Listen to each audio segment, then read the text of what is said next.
ભાવનગર સિંધુનગર છાત્રાલય રાજપૂત સમાજની ચૂંટણી યોજાઈ ગઈ।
ભાવનગર રાજપૂત સમાજ ભારતીય ચૂંટણી આજે ચૂંટણી હતી, જેમાં 3 પેનલ ઊભી રહી હતી, જેમાં પ્રથમ ક્રમાંકે હું સુનિલભાઈ રૂપસિંહભાઈ પરમાર 484 મતે વિજેતા જાહેર થયું છું। સમાજ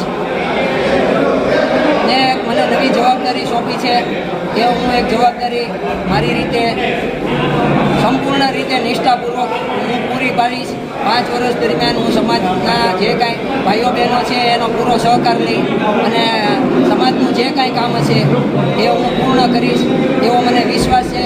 આજની આ ચૂંટણીમાં તમામ ભાઈઓ બહેનો, જ્ઞાતિજનો, હોદ્દેદારો અને દરેક સ્વયંસેવકો અને મહાનગરપાલિકાની ટીમે અને 100 અધિકારી દિનેશભાઈ બારડથી માંડી અને 5 અધિકારીઓએ મને જે સાથ સહકાર આજની ચૂંટણી માટે આપ્યો છે એ તમામનો આ તકે હું હૃદયપૂર્વક આભાર માનું છું।